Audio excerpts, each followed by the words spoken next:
So friends, welcome to the new class of airport ground staff. दोस्तों, पिछली class में हम लोग एनेक्सर सेकंड यानी कि ग्रीनफील्ड एयरपोर्ट पॉलिसी के बारे में पढ़ रहे थे, जिसमें हमने सेंट्रल गवर्नमेंट की पॉलिसी के बारे में पढ़ा था। इसके साथ ही स्टीयरिंग कमेटी यानी कि कॉन्स्टिट्यूशन ऑफ स्टीयरिंग कमेटी के बारे में पढ़ा था हमने, और इसके साथ ही हम लोग कंडीशन ऑफ लाइसेंस के बारे में पढ़ रहे थे। आज की इस क्लास में हम एनेक्सर थर्ड को पढ़ेंगे, जिसमें हम CNS ATM एग्रीमेंट के बारे में पढ़ने वाले हैं। दोस्तों, CNS ATM एग्रीमेंट के बारे में हम पहले भी कुछ चर्चा कर चुके हैं। जब हम इंडियन मेट्रोलॉजिकल डिपार्टमेंट को पढ़ रहे थे तो उसी समय हमने पढ़ा था कि जो भी ग्रीनफील्ड एयरपोर्ट होता है उसके और इंडियन मेट्रोलॉजिकल डिपार्टमेंट यानी कि जो भारत का मौसम विभाग होता है उसके बीच में एक एग्रीमेंट किया जाता है। उसी एग्रीमेंट को CNS ATM एग्रीमेंट कहा जाता है। तो आज की इस क्लास में हम इसी एग्रीमेंट के बारे में डिटेल से चर्चा करने वाले हैं। इसके साथ ही आज की ही क्लास में हम इस एग्रीमेंट के यानी कि CNS ATM एग्रीमेंट के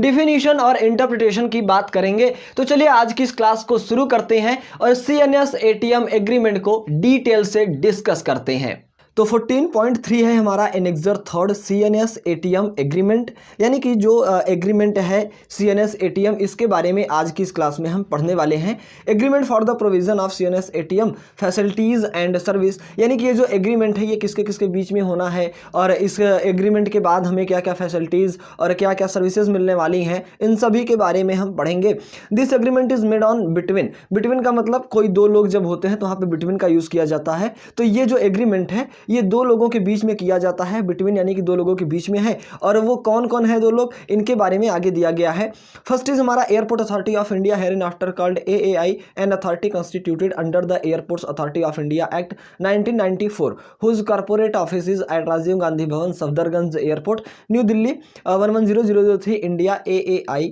एंड। कहने का मतलब फर्स्ट चीज हमारा जो पहला है वो है हमारा एयरपोर्ट अथॉरिटी ऑफ इंडिया। और एयरपोर्ट अथॉरिटी ऑफ इंडिया क्या होती है इसके बारे में बताया गया है कि 1994 में एक एक्ट आया था जिसे हम airport Authority of India Act 1994 या फिर AAI एक्ट 1994 कहते हैं। तो उस एक्ट के अंडर में एक अथॉरिटी को कॉन्स्टिट्यूट किया गया था, एक अथॉरिटी को बनाया गया था, कंस्ट्रक्ट किया गया था। तो उस अथॉरिटी को हम एयरपोर्ट अथॉरिटी ऑफ इंडिया कहते हैं और इसका ऑफिस जो है वो राजीव गांधी भवन, सफदरजंग एयरपोर्ट, न्यू दिल्ली 110003 में है। यानी कि जो एयरपोर्ट अथॉरिटी ऑफ इंडिया है उसका एड्रेस यहाँ पे दिया गया है। एंड का मतलब और जो दूसरा पार्टी है वो क्या होगा, तो second is name of airport company, A company incorporated with limited liability under the Indian companies act 1956 having its registered office at herein after called airport company. यानी कि कोई ऐसी कंपनी जिसको इंडियन कंपनीज एक्ट 1956 के under में बनाया गया हो, उसको वो लिमिटेड हो यानी कि उससे रजिस्टर्ड हो, और इसके साथ ही उसका खुद का एक रजिस्टर्ड ऑफिस होना चाहिए,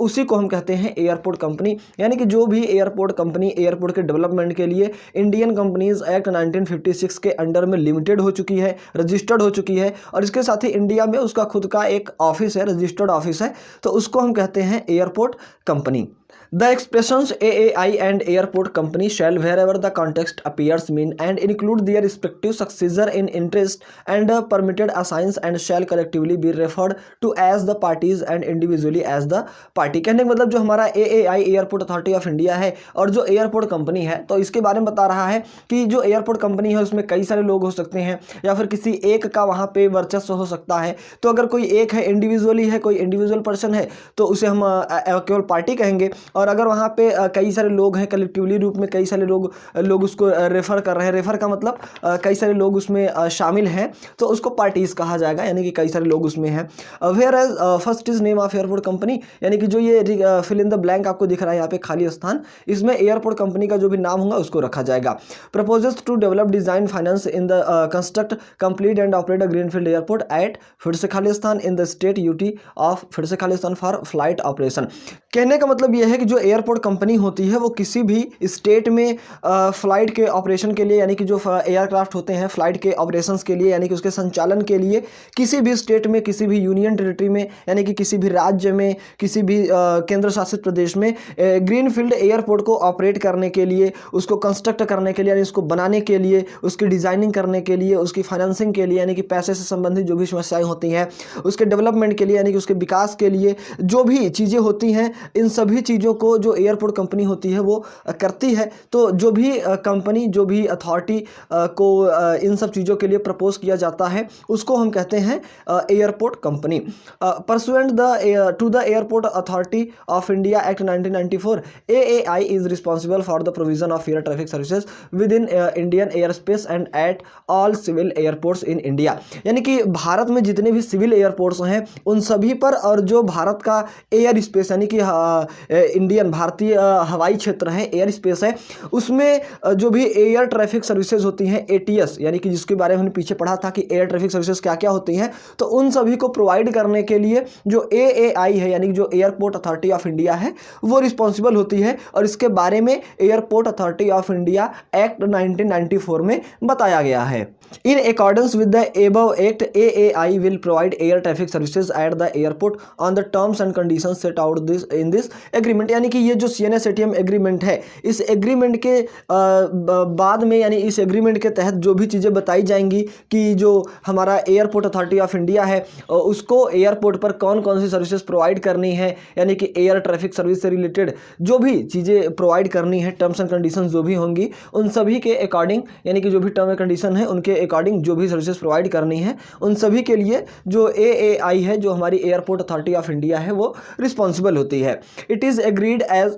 फॉलो, यानी कि आगे नीचे जो दिया गया है इनके बारे में भी हम पढ़ते हैं। First is definitions and interpretation. Definition का मतलब परिभाषा और इंटरप्रिटेशन का मतलब व्याख्या। कहने का मतलब कि अभी हम पीछे जितने भी डिपार्टमेंट के बारे में पढ़े थे, जिन जिन पॉइंट्स के बारे में पढ़ा था हमने ये कहा था कि आगे हम इसके बारे में पढ़ेंगे, तो उन सभी के बारे में डिटेल से यहाँ पे बताया गया है कि कौन क्या है, कौन सी हेडिंग हमने कब पढ़ी थी और इसके बारे में क्या होती है, इन सब के बारे में आगे हम पढ़ेंगे। तो 1.1 है हमारा डिफिनीशन, यानी कि सबसे पहले जितने भी डिपार्टमेंट्स हैं उन सभी के हम डिफिनीशन के बारे में पढ़ेंगे। तो in this agreement unless the context otherwise requires, यानी कि इस एग्रीमेंट के तहत में जो भी चीज़ें आती हैं उन सभी के डिफिनीशन के बारे में हम पढ़ने वाले हैं। फर्स्ट इज हमारा AAI कमीशनिंग सर्विसेज, यानी कि जो हमारी एयरपोर्ट अथॉरिटी ऑफ इंडिया होती है उसकी कमीशनिंग सर्विस क्या क्या होती है। Means the services to be provided by AAI in accordance with clause 4.3, यानी कि जो क्लास 4.3 है उसमें कुछ बताया गया है, उसके अकॉर्डिंग जो भी सर्विसेज होती हैं जिन्हें एयरपोर्ट अथॉरिटी ऑफ इंडिया को प्रोवाइड करना होता है उन सभी सर्विसेज को मिला करके AAI कमीशनिंग सर्विसेज कहा जाता है। यानी जो एयरपोर्ट अथॉरिटी ऑफ इंडिया है वो जिन जिन सर्विसेज को एयरपोर्ट पर प्रोवाइड करेगी, जिनके बारे में क्लास 4.3 में बताया गया है, इन सभी सर्विसेज को AAI कमीशनिंग सर्विसेज कहा जाता है। Second is AAI equipment, means all equipment other than the name of airport company, equipment required by AAI to enable AAI to perform the AAI services in accordance with the provision contain in the relevant ICAO annexes and documents as amended from time to time। कहने का मतलब ये है कि airport पर अपनी services को provide करने के लिए, अपनी सर्विसेज को परफॉर्म करने के लिए जो एयरपोर्ट अथॉरिटी ऑफ इंडिया है उसको जिन जिन इक्विपमेंट की ज़रूरत पड़ती है उन सभी को AAI इक्विपमेंट कहा जाता है। और जो हमारा ICAO है एनेक्सेस, इनके रिलेवेंट में जो भी चीज़ें हैं, जो भी डॉक्यूमेंट्स के अंडर में बताई गई हैं अपनी सर्विसेज को प्रोवाइड करने के लिए एयरपोर्ट पर जो भी इक्विपमेंट की ज़रूरत होती है उन सभी इक्विपमेंट को airport Authority of India equipment कहा जाता है। अगला है AAI ऑपरेटिव सर्विसेज, यानी कि जो हमारी एयरपोर्ट अथॉरिटी ऑफ इंडिया है उसका ऑपरेटिव सर्विस क्या होता है। Means the services to be provided by AAI, इसका मतलब ये होता है कि ऐसी सर्विसेज जो एयरपोर्ट अथॉरिटी ऑफ इंडिया के द्वारा प्रोवाइड की जाती हैं इन अकॉर्डेंस विद क्लास 5.1, यानी कि जो क्लास 5.1 है इसमें हमने पीछे पढ़ा था, तो उसके अकॉर्डिंग, उसके अनुसार जो भी सर्विसेज बताई गई हैं उन सभी सर्विसेज को AAI ऑपरेटिव सर्विसेज कहा जाता है। AAI प्री कमीशनिंग सर्विसेज क्या होती हैं। Means the services to be provided by AAI in accordance with clause 3.2, यानी कि क्लास 3.2 में जिन सर्विसेज को बताया गया है, यानी कि जिन्हें एयरपोर्ट अथॉरिटी ऑफ इंडिया के द्वारा एयरपोर्ट पर परफॉर्म करना होता है उन सभी सर्विसेज को AAI प्री कमीशनिंग सर्विसेज कहा जाता है।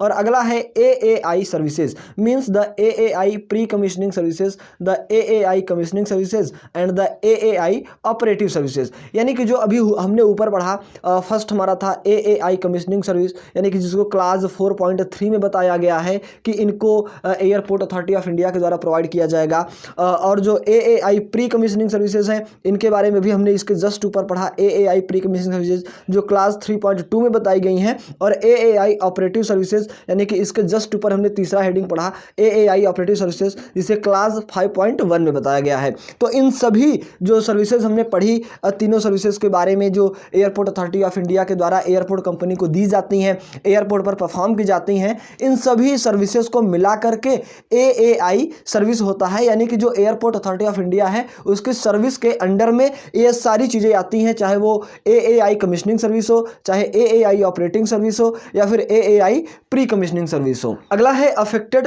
Party shall have the meaning given to it in clause 9। यानी कि जो अफेक्टेड पार्टी होती है उसका मतलब क्या होता है कि क्लास 9 में इसके बारे में बताया गया है। और क्लास 9 क्या है, या तो हम पीछे पढ़ चुके हैं, ये आपको याद होना चाहिए, और या तो हम आगे पढ़ेंगे। तो इसके बारे में अगर हम पढ़ेंगे तो डिटेल से डिस्कस करेंगे। अगला है अफिलिएट। अफिलिएट का मतलब क्या होता है, आपको पता होगा, किसी को भी प्रमोट करना, यानी किसी के बारे में जो बताना होता है। जैसे हम किसी दूसरे के बारे में बताते हैं तो उसको अफिलिएट कहते हैं, या जैसे हम किसी की सहायता करते हैं। तो अफिलिएट का मतलब है 3। First is a person that is a subsidiary of a party. कहने का मतलब कोई ऐसा व्यक्ति जो किसी पार्टी का सहायक, सब्सिडियरी मतलब सहायक, यानी कि ऐसा व्यक्ति जो किसी पार्टी का सहायक हो उसको हम अफिलिएट कहेंगे। या फिर a person of which A party is a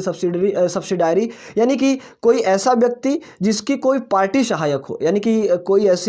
ऐसा व्यक्ति जो किसी पार्टी का सहायक हो, और कोई ऐसी पार्टी जो किसी व्यक्ति का सहायक हो। और तीसरा है a person that is a subsidiary of a person of which A party is a subsidiary, यानी कि कोई ऐसा व्यक्ति जो किसी ऐसे बंदे का सहायक है जिसकी कोई कंपनी सहायक है। यानी कि कोई एक ऐसा बंदा है, मान लो कोई एक ऐसा बंदा है जिसकी कोई पार्टी सहायक है, और इस जो यानी कि ये जो बंदा है ए, इसका अगर कोई सहायक है तो उसको हम कहेंगे अफिलिएट। यानी कि 3 लोगों को अफिलिएट कहा जाएगा। पहला, कोई ऐसा बंदा जिसकी कोई कंपनी सहायक हो। दूसरा, कोई ऐसी कंपनी जिसका कोई बंदा सहायक हो। और तीसरा, कोई ऐसा बंदा जिसकी कोई कंपनी सहायक हो, और उस बंदे का जो सहायक होगा, उस व्यक्ति का जो सहायक होगा, उस पार्टी का जो सहायक होगा, उसको हम कहेंगे अफिलिएट। तो अफिलिएट के बारे में 3 चीज़ें यहाँ पे बताई गई हैं। For the purpose of this definition, a person is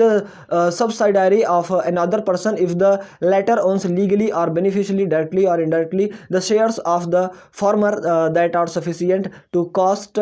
51% और more of the votes under ordinary circumstances in a general meeting of the shareholders. कहने का मतलब यह है कि ये जो डिफिनीशन हमने पढ़ा, इसके पर्पस के लिए कोई ऐसा पर्सन किसी